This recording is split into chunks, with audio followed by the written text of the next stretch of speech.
जय गुरु जी, शुक्राना गुरु जी। गुरु जी की प्यारी प्यारी संगत जी को जय गुरु जी। संगत जी, जैसे कि आप सभी जानते हैं कि हम श्री शिव महापुराण का अध्ययन कर रहे हैं और इसमें जो द्वितीय खंड है रुद्र संहिता, उसमें मैंने आपको बताया था कि उसमें 4 खंड और आते हैं, जिसमें प्रथम खंड है सती खंड, द्वितीय खंड है पार्वती खंड, तृतीय खंड है कुमार खंड, चतुर्थ खंड है युद्ध खंड। जिसका प्रथम खंड है सती खंड, वो हम पढ़ रहे हैं कि माता सती की उत्पत्ति कैसे हुई, वह भगवान शिव की अर्धांगिनी कैसे बनी और दक्ष प्रजापति के घर में उनका जन्म कैसे हुआ। ओम नमः शिवाय, शिव जी सदा सहाय। ओम नमः शिवाय, गुरु जी हर हर महादेव, जय जय शिव शंभु। चलिए शुरू करते हैं संगत जी। जय गुरु जी। 13वां अध्याय, ब्रह्मा नारद संवाद। नारद जी बोले, हे ब्रह्मन, जब प्रजे दक्ष घर गए तब क्या हुआ?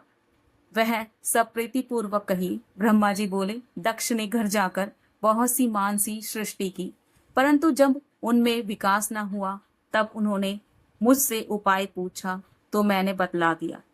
दक्ष ने पंचजन के अंग से उत्पन्न कन्या को अपनी पुत्री बनाया। मेरे पुत्र ने मैथुन धर्म स्वीकार किया, फिर विरनी की कन्या से विवाह किया।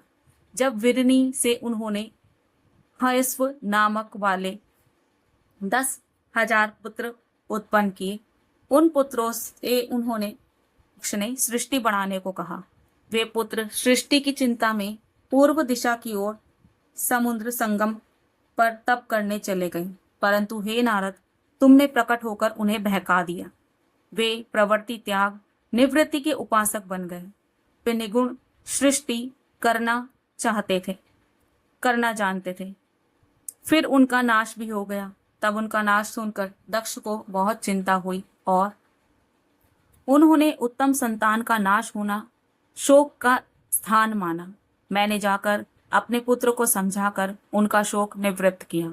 जब वे शांत हुए तब उन्होंने पंचजन्या से सब लाश्व नामक फिर हजारों पुत्र उत्पन्न किए और वे भी अपने पूर्व भाइयों के ही अनुवर्ती हुए। दक्ष फिर पुत्रों के घर न लौटने से दुखी हुए। इस बार उन्हें ऐसा आघात पहुंचा कि उन्होंने तुम्हें दुष्ट कहा और उसी समय बहुत से देवता भी वहां आ गए थे। उनके सामने ही उन्होंने दक्ष ने तुम्हारी बहुत निंदा की और यह श्राप भी दिया कि तूने पृथ्वी पर विष्णु गुणगान में भ्रमण करते हुए मेरे पुत्रों को बहकाकर मेरा बड़ा अनिष्ट किया है, इसलिए तेरे चरण पृथ्वी पर कहीं स्थिर ना रहेंगे। हे मुने, तुम निर्मल थे, उस श्राप को ग्रहण कर लिया। क्यों ना हो तुम ब्रह्म ज्ञानी और साधु थे।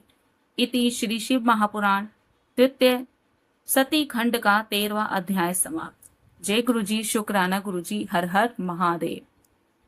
14वां अध्याय, दक्ष की 60 कन्याओं सहित सती का लालन पालन। ब्रह्मा जी बोले, हे मुने, तब इस समाचार को सुनकर मैं शीघ्र ही अपने पुत्र दक्ष के पास गया और उन्हें समझा बुझाकर उनका शोक और तुम्हारे प्रति क्रोध शांत किए तथा तुमसे मित्रता स्थापित कराई। फिर तुम्हें साथ लेकर अपने लोक में आया। पश्चात दक्ष ने अपनी स्त्री के गर्भ से सुंदर 60 कन्याएं उत्पन्न की। पुनः स्वस्थ चित्त हो धर्मादिकों से उनका विवाह कर दिया। तब उनमें से 10 कन्या धर्म को, 13 कश्यप को, 2 भूतांगिरस और कृशाश्व को और शेष गरुण को दे दी, जिससे तीनों लोक भर गया। इनमें कोई शिवा को बड़ी कहते हैं, कोई बीच की और कोई सबसे छोटी, परंतु कल्प भेद से तीनों प्रकार सत्य हैं। कन्याओं की उत्पत्ति के समय दक्ष ने अपनी स्त्री के साथ जगदम्बिका शिवा का मन में जो ध्यान कर उनकी स्तुति की थी, अनेकों क्रीड़ा करने वाली परमेश्वरी सबको मोहित कर अपने पिता से इस प्रकार बोली कि जिसमें उनकी माता भी ना सुन सके, तथा औरों की तो बात ही क्या है। देवी ने कहा कि हे प्रजापते, तुमने कन्या के लिए पहले जो मेरी आराधना की है उसके अनुसार तुम्हारा अभिष्ट सिद्ध होगा, तुम तप करो। दक्ष से ऐसा कहकर देवी जी अपनी माया बाल बाल्य भाव धारण कर माता के पास जाकर बैठ गई और रोने लगी और उनके रुदन को सुन संभ्रम हो वहां बहुत सी स्त्रियां आ गईं।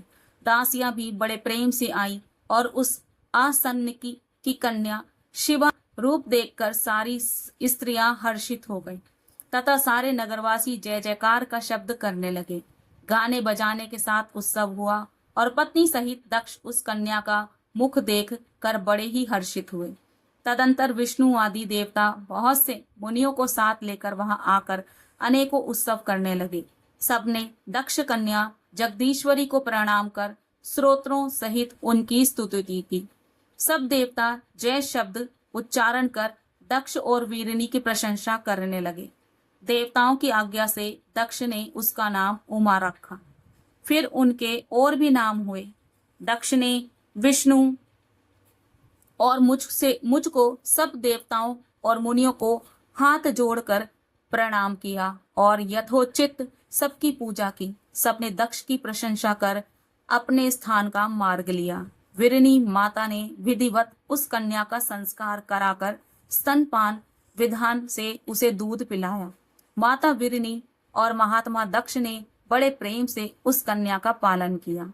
वह कन्या शुक्ल पक्ष के चंद्रमा के समान प्रतिदिन बढ़ने लगी। वह अपनी सहचर्यों के साथ खेलती हुई प्रतिदिन शंकर की प्रतिमा का निर्माण करती और बालकोचित गीत गाती हुई शंकर का स्मरण करती, जिससे माता पिता का स्नेह उस पर दिन प्रतिदिन बढ़ता ही जाता था। फिर वह बाल्यकाल के सब कामों को छोड़कर गृह कार्य में चतुरता दिखाने लगी, जिससे उसके माता पिता बारंबार हर्षित होते थे। इति श्री शिव महापुराण द्वितीय सती खंड का 14वां अध्याय समाप्त। जय गुरु जी, शुक्राना गुरु जी, हर हर। 15वां अध्याय सती की शिव आराधना। ब्रह्मा जी बोले, एक समय जब वही संसार की सारभूत सती अपने पिता दक्ष की गोद में बैठी थी, तो मैंने तुम्हारे साथ जाकर उसे देखा और उसके पिता ने मुझको और तुमको भी प्रणाम किया और लोक रीति के अनुसार उसने भी हमें भक्ति से प्रणाम किया। सती को देख हम दोनों नम्र हो उसके पिता के दिए हुए आसन पर बैठ गए और सती से बोले कि हे सती, जो तुम्हें चाहते हैं और जिन्हें तुम चाहती हो, क्या ऐसे जगदीश्वर की तुम पत्नी बनोगी? ऐसा कहकर दक्ष की पूजा को स्वीकार कर हम दोनों अपने स्थान को चले गए। जब सती कुमारावस्था को त्याग युवावस्था को प्राप्त हुई, तब उसके पिता दक्ष उनके विवाह की चिंता करने लगे। तब पिता के मन की बात जानकर सती अपनी माता के पास जाकर शिवजी जी की प्राप्ति के लिए स्वयं इच्छा प्रकट करने लगी। शिवजी जी की प्राप्ति के लिए वे माता से तप करने के लिए आज्ञा मांगने लगी। माता ने घर में ही शंकर की आराधना आरंभ करा दी। अश्विन मास की नंदा तिथि में गुड़, चावल और नमक से सती ने शंकर जी की पूजा आरंभ की। 12 महीने सविधि पूजा की और भोग लगाया। फिर उस नंदा व्रत को समाप्त कर सती ने अनन्य भाव धारण किया और शिवजी जी की आराधना करने लगी। मैं विष्णु सहित सब देवताओं को साथ ले सती की तपस्या देखने गया। शिवजी जी के ध्यान में मग्न सती देवताओं की दूसरी सिद्धि के समान दिखाई पड़ी। हम सब देवताओं ने हाथ जोड़ उन्हें प्रणाम किया। विष्णु आदि ने प्रसन्न हो आश्चर्य भाव से उनकी प्रशंसा की। फिर सब देवता सती को प्रणाम कर शिव प्रिय कैलाश को चले गए। लक्ष्मी सहित विष्णु और सावित्री सहित मैं भी शिवजी जी के पास गया। वहां शिवजी जी को देख चकित हो हम सब ने हाथ जोड़ सूत्रों द्वारा शिवजी जी की बड़ी स्तुति की। इति श्री शिव महापुराण द्वितीय सती खंड का 15वां अध्याय समाप्त। जय गुरु जी, शुक्राना गुरु जी, हर हर महादेव। 16वां अध्याय स्त्री सहित ब्रह्मा विष्णु का निज लोक गमन। ब्रह्मा जी बोले, तब उस स्तुति को सुनकर सृष्टिकर्ता शिवजी जी प्रसन्न होकर हंसने लगे और हम सबके आगमन का कारण पूछा। इस पर मैं ब्रह्मा बोला कि हे करुणा सागर, हे देवों के देव, महादेव, हे प्रभु, हम दोनों देवताओं ऋषियों को साथ ले जिस लिए आए हैं वह सुनिए। हे वृषभध्वज, आज विशेषता आप ही से हमारा कार्य है। हम सब आपकी सहायता चाहते हैं, अन्यथा यह संसार होगा ही नहीं। हे महेश्वर, हम सब मिलकर ही तो सृष्टि की रचना, पालन और संहार करेंगे, परंतु जब आप इस प्रकार विरागी होकर असुरों को मारेंगे ही नहीं, तब संसार की सृष्टि, स्थिति और संहार ना होगा। तब मायाकृत भेद भी कहाँ रहेगा? कार्य भेद से ही तो हम तीनों भिन्न हैं, नहीं तो एक ही रूप है।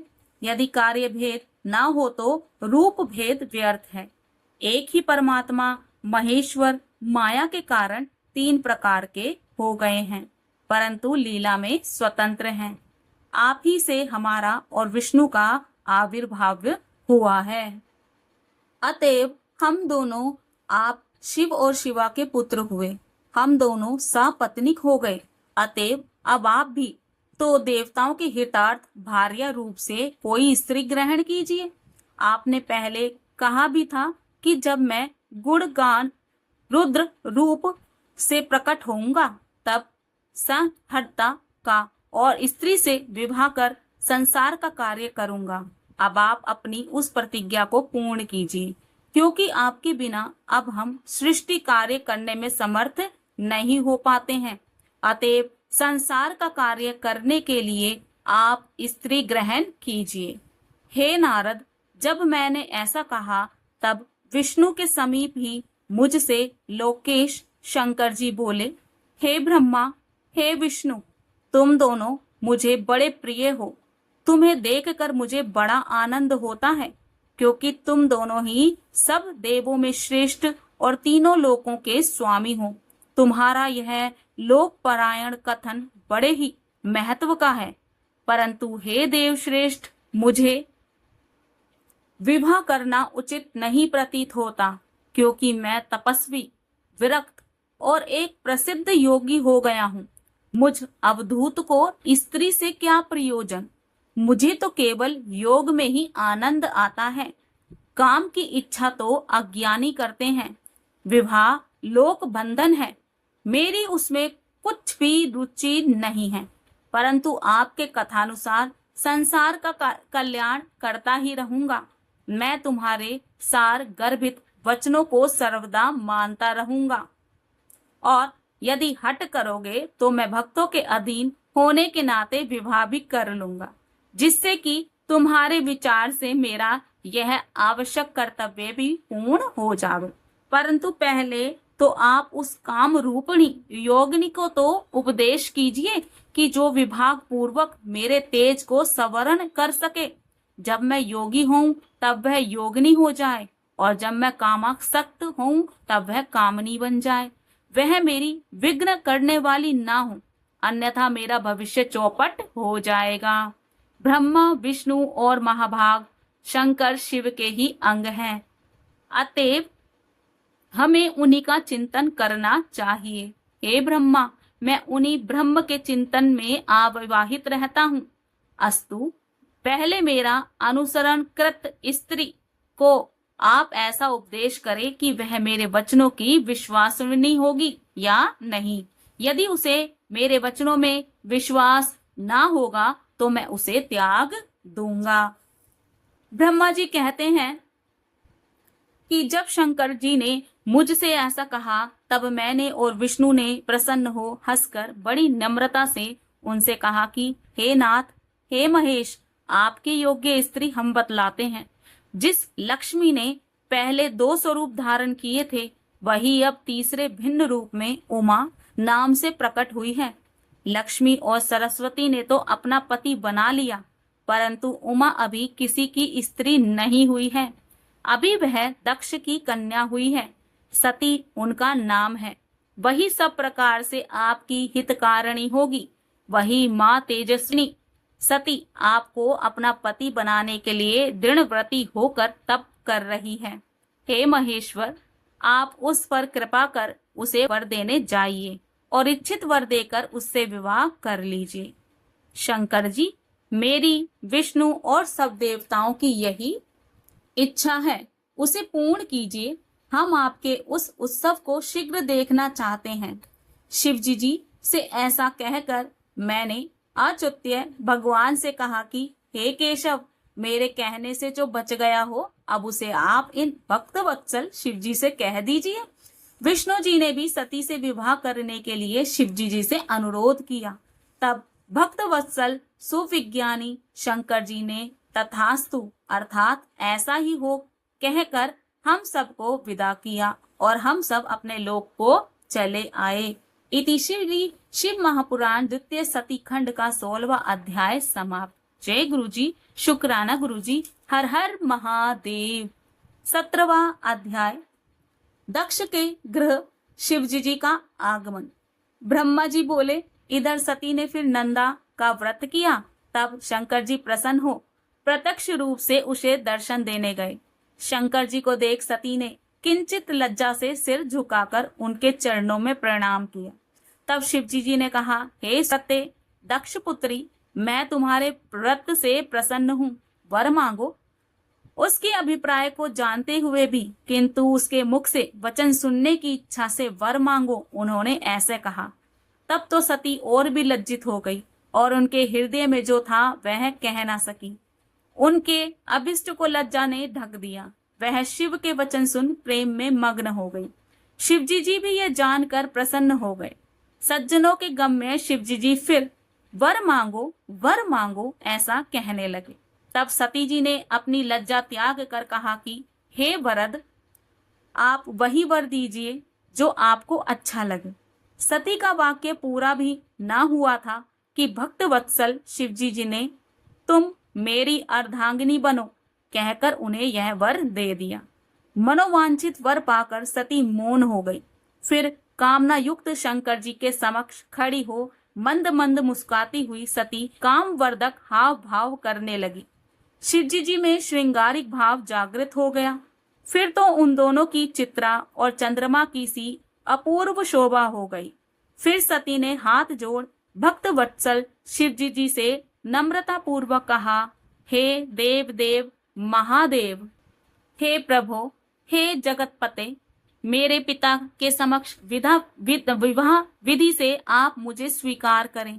सती के ये वचन सुन भक्त वत्सल शंकर जी ने उन्हें प्रेम से देखा और तथास्तु कहा। सती जी मोह और हर्ष से युक्त हो शिवजी जी को समझा और उनसे आज्ञा ले माता के पास आई। शिवजी जी हिमालय शिखर पर अपने आश्रम में पहुंचे। सती के वियोग में अब उनका ध्यानादि क्रियाएं कम होने लगी। अब उन्होंने सांसारिक गति का आश्रय लिया। मन को सावधान कर उन्होंने मुझ ब्रह्मा का स्मरण किया। मैं उनके पास पहुंचा। सरस्वती भी मेरे साथ थी। तब सरस्वती युक्त मुझे देखकर सती के प्रेम में उत्कंठित भगवान शंकर ने मेरी ओर देखकर कहा, हे ब्रह्मा, इस समय मैं स्वार्थ परायण हो गया हूँ। अतएव तुम मेरी आज्ञा से दक्ष के पास जाकर कन्या देने का कोई शीघ्र उपाय करो। मुझे अब सती का वियोग सहन नहीं होता है। ऐसा कहकर सरस्वती को देखकर शिवजी जी वियोग के वश हो गए। शिवाज्ञा पा मैं कृताग्ध हुआ। फिर भक्त वत्सल शिवजी जी से बोला, हे भगवान, आपने जो कहा है मैं उस पर विचार करूंगा। इसमें तो मेरा और देवताओं का ही भला है। दक्ष अवश्य ही आपको अपनी कन्या देगा। फिर मैं भी आपकी आज्ञा से उससे कहूंगा। ऐसा कहकर मैं एक द्रुतगामी रथ पर बैठकर शीघ्र ही दक्ष के घर पहुंचा।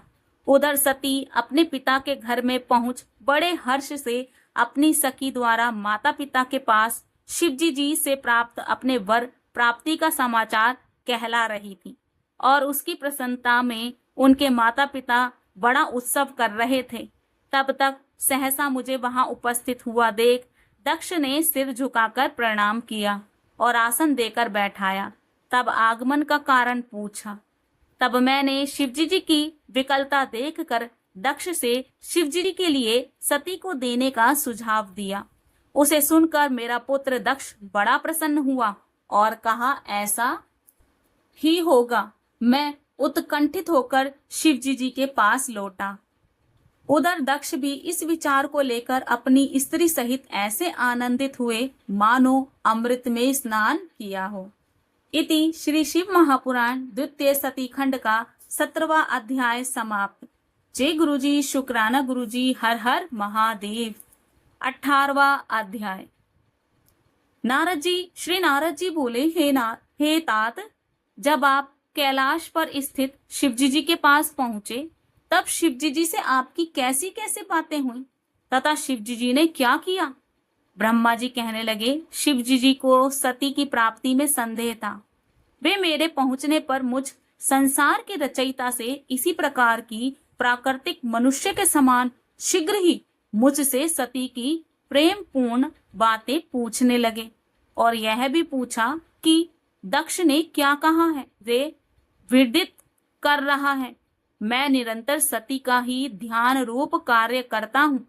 अतएव हे ब्रह्मा, वह सती जैसे भी मेरी प्रिया बन सके आप वैसा ही प्रयत्न कीजिए। तब मैंने उन्हें संतावना देते हुए कहा, हे वृषभध्वज, आपका कार्य सिद्ध होगा। मेरे पुत्र दक्ष ने तो पहले ही आपको अपनी पुत्री देने का संकल्प कर लिया है। उसने कहा है कि शिवजी जी स्वयं ही मुझसे मेरी कन्या की प्रार्थना करते हैं तो मैं उन्हें अवश्य दूंगा। शिवजी जी जब भी चाहे शुभ लग्न और मुहूर्त में मैं उन्हें अपनी कन्या भिक्षा के रूप में देने को तैयार हूँ।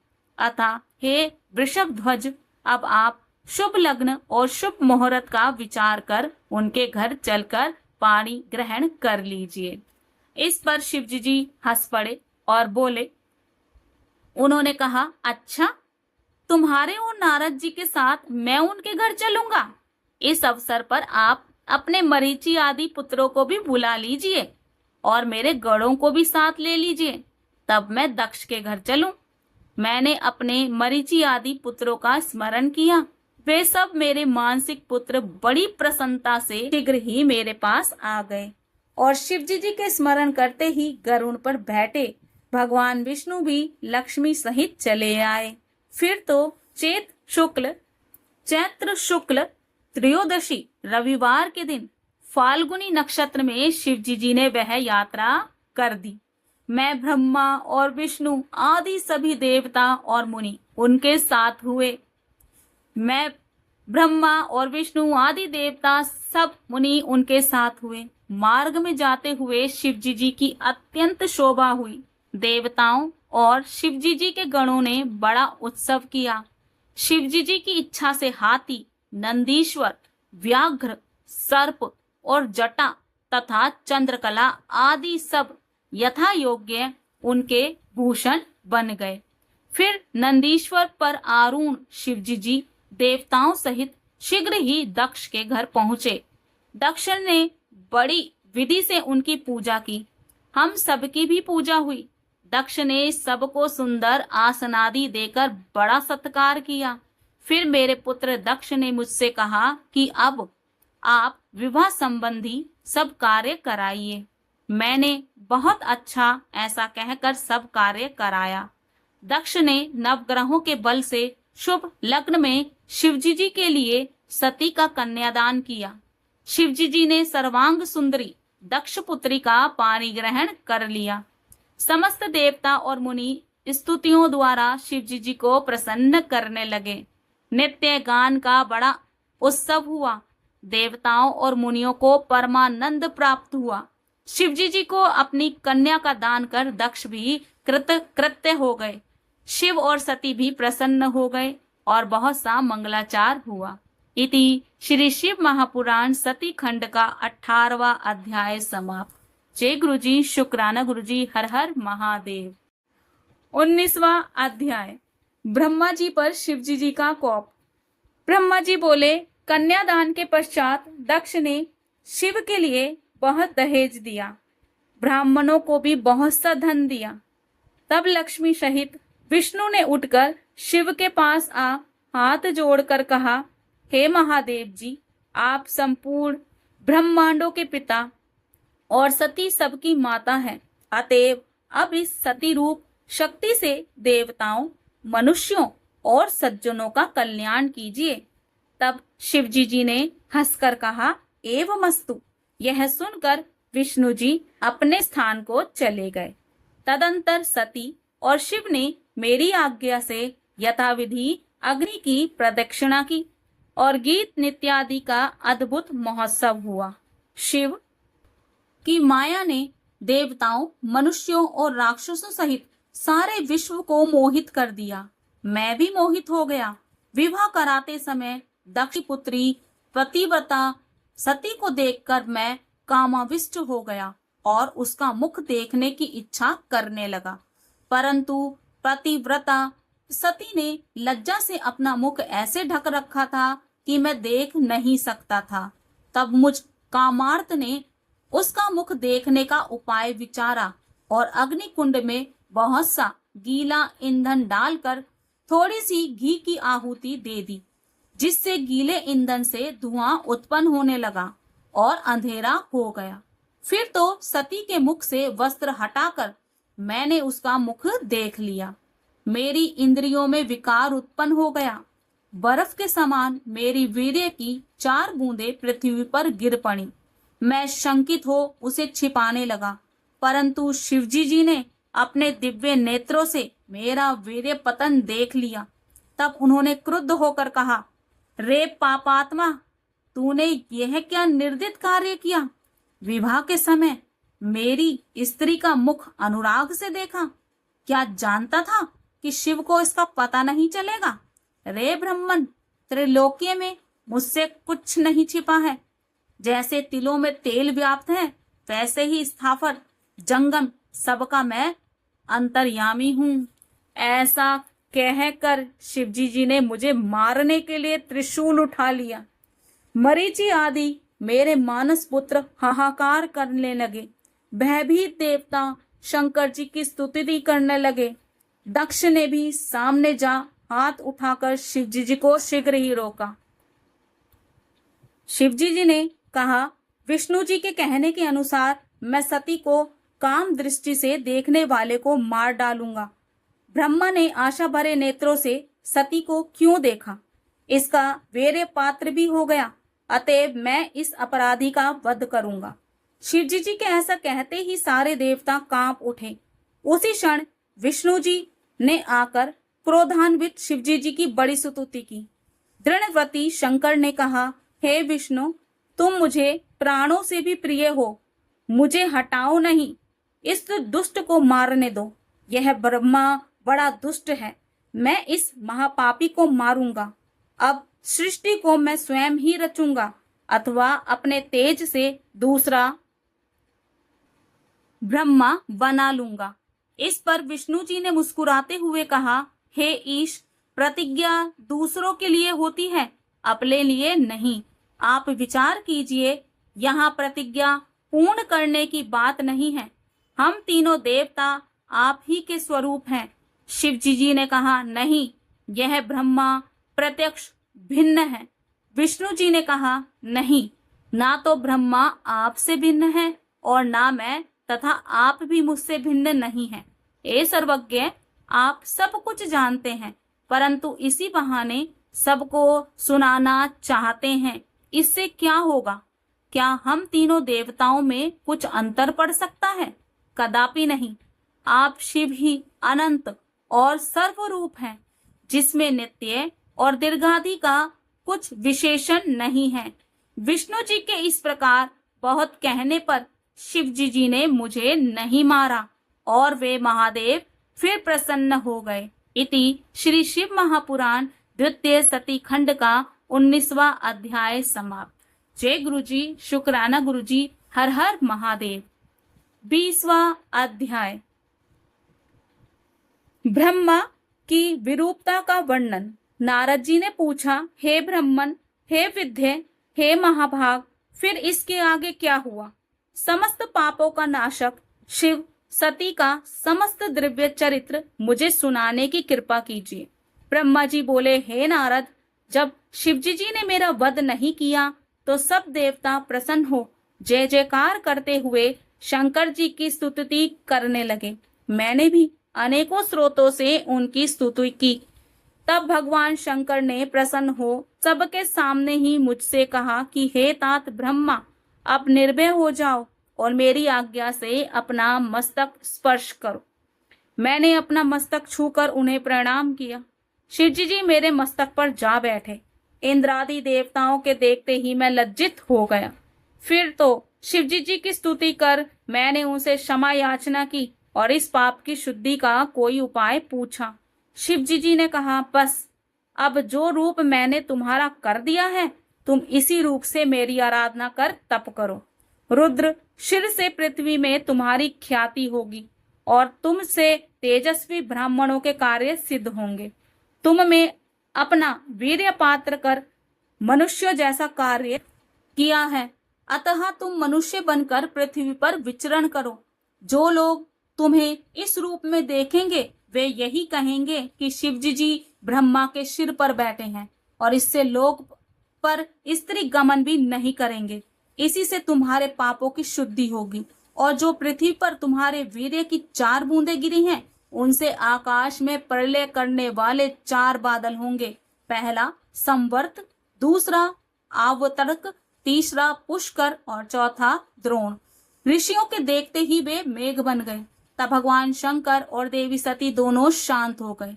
फिर शंकर जी की आज्ञा से मैंने उनका विवाह कार्य संपन्न कराया और देवताओं ने सती और शंकर जी पर फूलों की वर्षा की और बड़ा उत्सव हुआ। तब उन ईश्वर ने आनंद पूर्वक मुझसे कहा, हे ब्राह्मण, तुमने विवाह कर्म उत्तम रूप से कराया है। इससे मैं प्रसन्न हो तुम्हें आचार्य की पदवी देता हूँ। और बोलो, दक्षिणा क्या दूं? मैंने विनम्र होकर कहा, हे देवेश, यदि आप मुझ पर प्रसन्न हैं तो मनुष्य की पाप शुद्धि के लिए आप इस वेदी में इसी रूप में स्थित रहिए। मैं इसी के समीप अपना आश्रम बनाकर तप करूंगा। शिवजी जी ने कहा, तथास्तु, ऐसा ही हो। मैं लोक हितार्थ इस वेदी सती देवी सहित वास करूंगा। पश्चात भगवान शंकर ने हाथ जोड़ दक्ष से सती सहित जाने की आज्ञा मांगी। दक्ष ने बड़े उत्साह के साथ अपनी पुत्री सती सहित श्री शंकर जी को विदा किया। शिवजी जी कैलाश धाम अपने आश्रम पर पहुंचे। वहां पहुंचकर उन्होंने सब ऋषियों सहित देवताओं को विदा किया। सब शिवजी जी को नमस्कार कर अपने स्थान को चले गए। शिवजी जी प्रसन्न हो सहित सहित हिमालय पर विहार करने लगे। हे मुने, स्वयंभू मनु के समय होने वाले शिव विवाह का यह वर्णन मैंने तुम्हें सुनाया। जो पुरुष विवाह के समय अथवा यज्ञ के पूर्व ही अवज्ञ होकर शिवजी जी का पूजन कर इस आख्यान को सुनेंगे, उनके विवाहादिक सारे कर्म निर्विघ्न पूरे होंगे। कन्याएं इसे सुनकर सुख सौभाग्य से पूर्ण, शील आचार गुणों से युक्त साध्वी तथा पुत्रवती होती हैं। इति श्री शिव महापुराण द्वितीय सती खंड का 20वां अध्याय समाप्त। जय गुरु जी, शुक्राना गुरु जी, हर हर महादेव। जय गुरु जी। संगत जी, आज मैं अपनी वाणी को यहीं विराम दूंगी।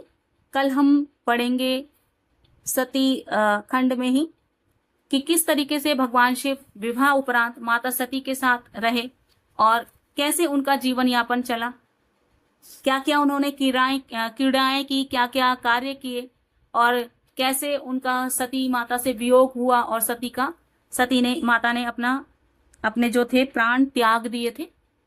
और बहुत सारी चीजें इसी तरीके से आपको सुनने को मिलेंगी। डेली सुबह 10:30 बजे गुरुजी तेरा ब्लेसिंग पर आपको श्री शिव महापुराण के वीडियो सुनने को मिलते हैं, देखने को मिलते हैं। और शाम 5 बजे गुरुजी की पावन पुस्तक दिव्य आभा के सत्संग सुनने को मिलते हैं। अब मैं अपनी वाणी को यहीं विराम दूंगी। जय गुरु जी, शुक्राना गुरु जी, हर हर महादेव।